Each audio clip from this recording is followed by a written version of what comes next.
Hi, welcome back to Cybersecurity for Everybody. I'm Dr. Charles Harry. In our last video, we tried to demystify what we mean by cybersecurity. And in this video, I want to start to define what we mean or what we would term by the threat landscape. And so specifically, the question that I want to talk about in this video is, when we talk about cyber as a security problem, what is it that we're actually talking about? Let's kind of drill into this a little bit. So we call this the threat landscape, and it's really about trying to put cybersecurity in context. And what we mean by that is that there are a variety of different options or concepts that we need to address if we want to get a better handle on cybersecurity as a problem set. So that might include things like the internet, hackers, tactics, effects, and something we call the attack surface. The internet might include things like the protocols and physical structures to move information from one point of the earth to the next. It might include the motivations and skill levels of hackers. Not all hackers are of equal skill, so we need to talk about that and some of the important differences between those various groups. We need to talk about what we actually mean by hacking. What are the tactics? What are the processes that hackers have to use in order to compromise information or to create a disruption? We need to talk about the effects they can achieve. Are we only talking about data that's compromised? Or are we talking about the ability for hackers to turn off, let's say, the power in a particular area of the world? We need to talk about that and how to classify that. And then finally, we need to talk about the broader, what we would call attack surface.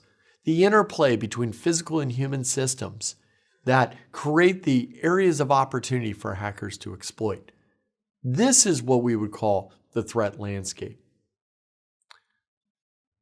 So let's talk about, at a very high level, the first one of these, the internet. So what are the topics that we need to discuss in order to get a better handle on basically the field of play for hackers and defenders?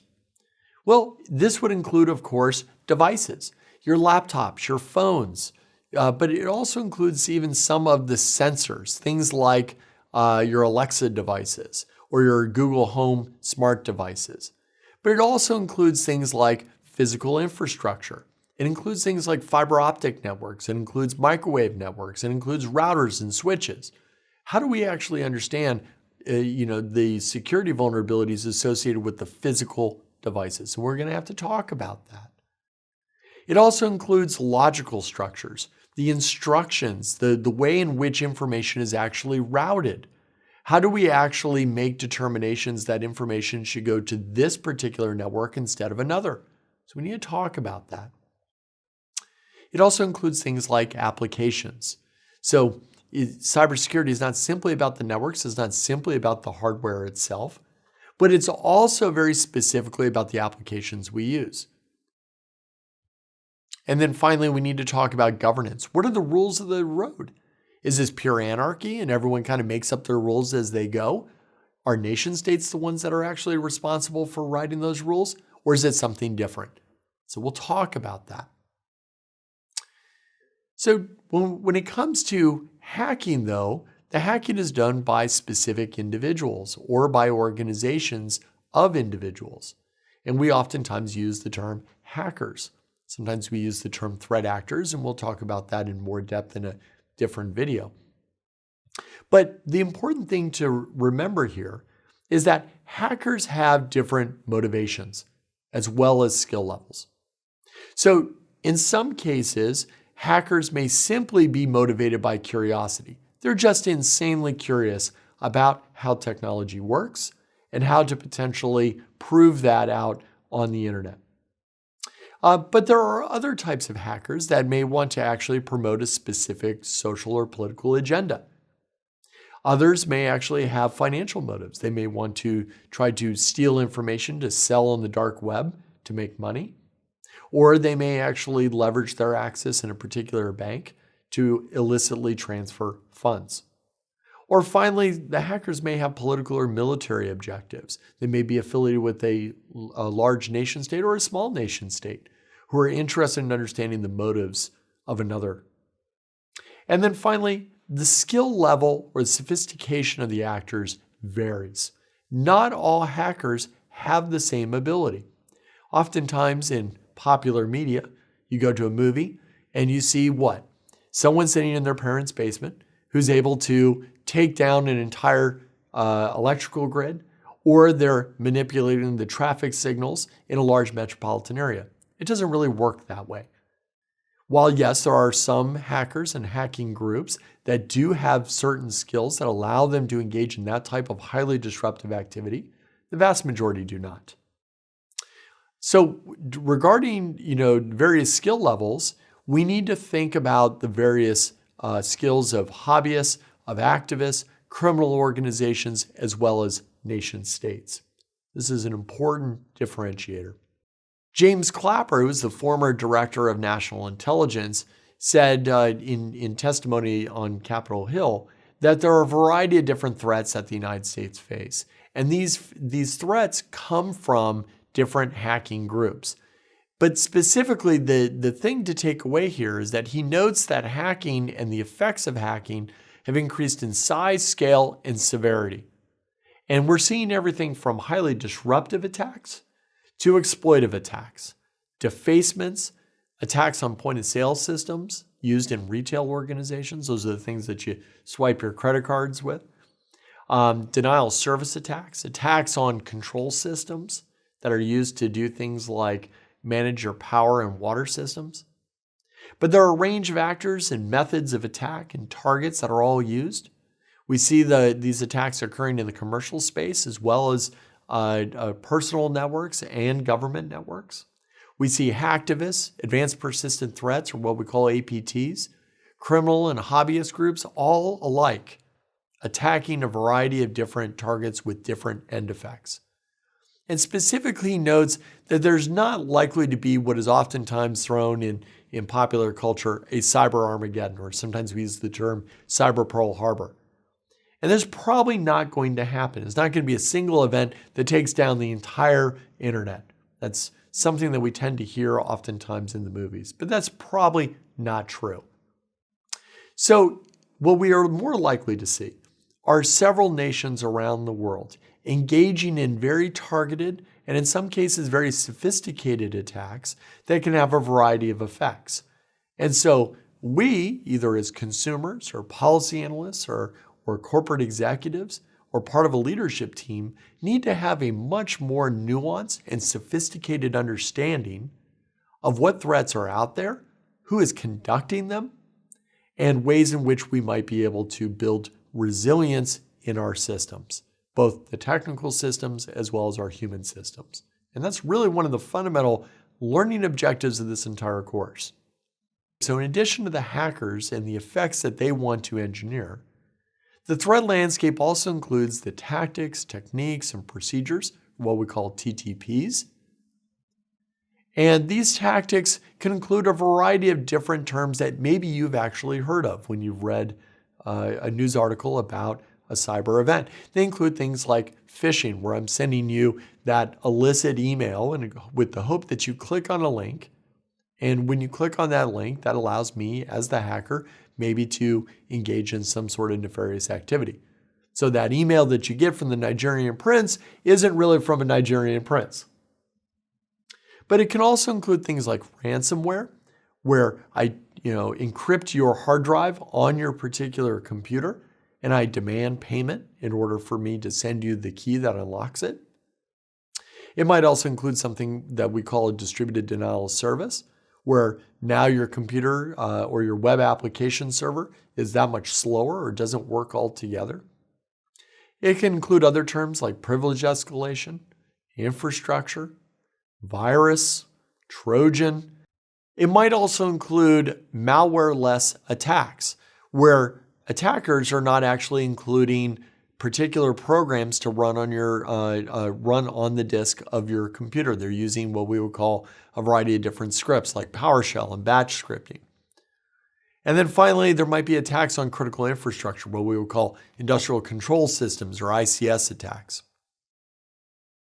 So when we discuss threat landscape and what we mean by hacking and the tools and techniques, we'll talk about these terms in more depth. Finally, after those tactics by hackers have been employed, they're engineering some sort of effect. That is the goal of the hacker. The hacker is not simply interested in moving around your network.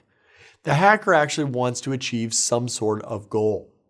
So we need to talk about in a much more sophisticated way the effects that they seek to engineer, because there's a variety of different effects that they can achieve.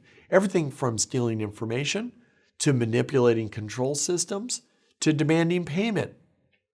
And so when we in fact take a look at a lot of the various cyber events that are occurring, things like attacks against the transportation networks in San Francisco, or attacks on the electrical grid in Ukraine, or industrial attacks in Germany or Iran or in the United Arab Emirates. There are a variety of different effects. So we need to talk and understand and have a more sophisticated language for understanding about hacker-induced effects. We also need to talk about how the costs, the impacts can be measured. Because oftentimes in this space, we use a variety of different terms and we don't have a consistent way of measuring severity. Because not all cyber attacks are frankly a public concern.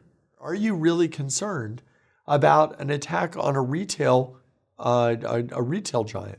Well, you might be if your data was compromised. But does that mean that the White House should be involved? Maybe, maybe not.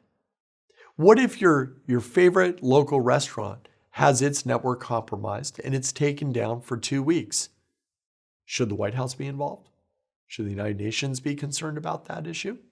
Should other countries be concerned about that issue? Probably not.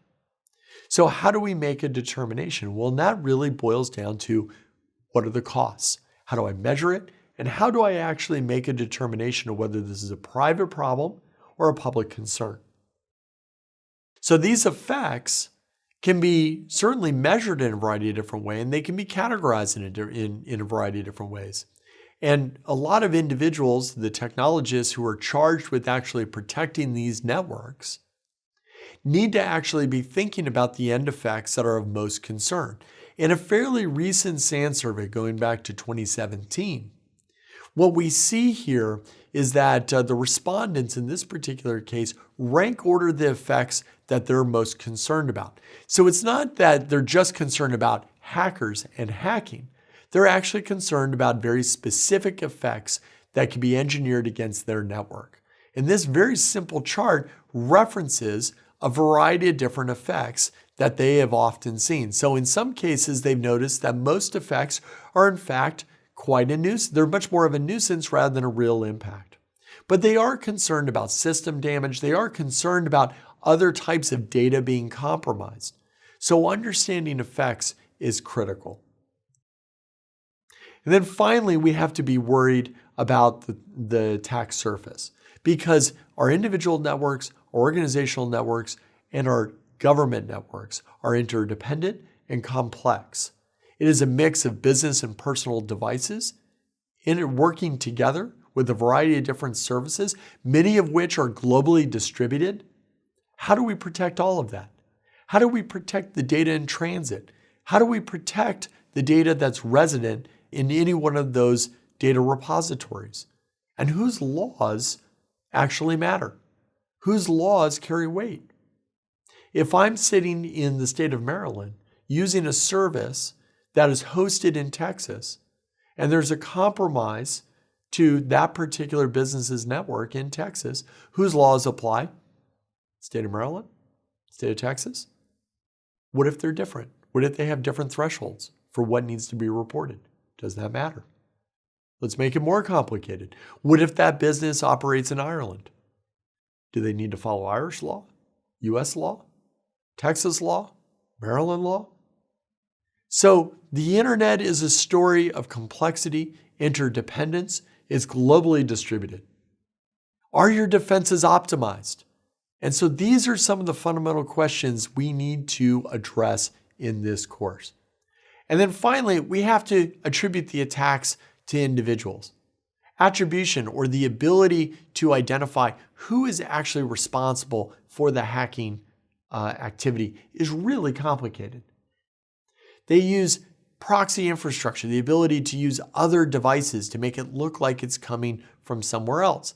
So if the hacker is operating in Houston, Texas, they're actually rerouting all their communications through Romania. They use cutout identities, or the ability to use fake IDs, fake individual names, addresses, phone numbers. It makes it more complicated.